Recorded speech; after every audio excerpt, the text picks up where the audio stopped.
Hey Gundam fans! If you know anything about the Universal Century, you know that it bears strong homage to elements in World War II. For example, there are strong resemblances between the Axis powers of World War II and the Principality of Zeon.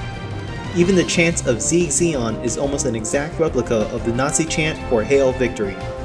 One of the parallels between the Gundam universe and World War II that I noticed is between the Japanese Imperial Navy's Mitsubishi A6M Rei-sen and the Principality of Zeon's MS-06 Zaku II. Both war machines were integral in their respective combat roles, earning respect and recognition in their respective wars.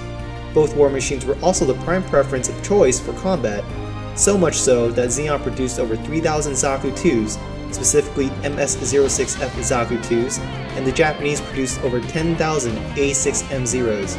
Although the parallels between these two war machines may not have been intentional, I still find the similarities very striking. The Mitsubishi A6M Rei was a technical marvel and considered the most capable carrier-based fighter in the world when it was first introduced in World War II. This war machine quickly gained fearsome reputation thanks to its unsurpassed maneuverability and firepower. Most notably during the beginning events of World War II, after Pearl Harbor through the Dutch Indies campaign, Zeros dominated the skies against Allied planes, having an astonishing kill ratio of 1 to 12. Similarly, the MS-06 Zaku II also enjoyed such recognition in the opening events of the One-Year War. Their combat capabilities dominated against Federation spaceships and GM models, throwing Federation High Command into a panic looking for an appropriate counter. Specifically, the Battle on Loom marked the first time mobile suits showed their true combat potential. In one of the largest battles in the One-Year War, the Zaku IIs proved themselves to be viciously effective against Federation fleets. The Federation were simply outmaneuvered and outclassed, their ships helpless as Zaku IIs and other Zeon mobile suits destroyed targets at will.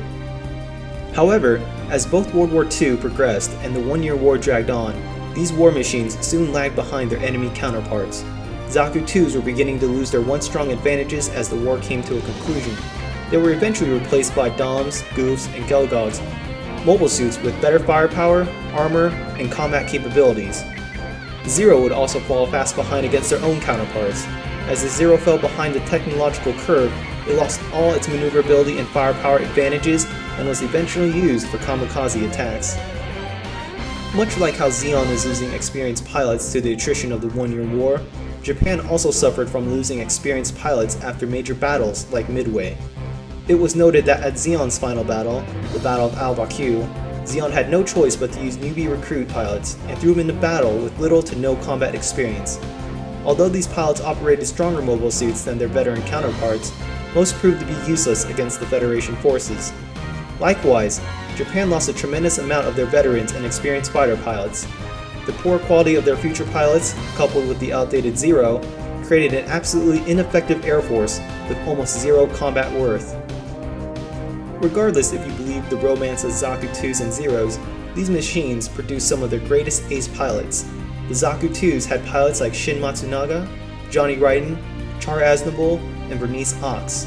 These fighters boast impressive kills, taking out a mirage of enemy mobile suits and ships. The Japanese Zero produced Hiroyoshi Nishizawa, Saburo Sakai, and Tetsuzo Iwamoto. These fighters also boast impressive kills, but it's important to note that the exact kill count is questionable.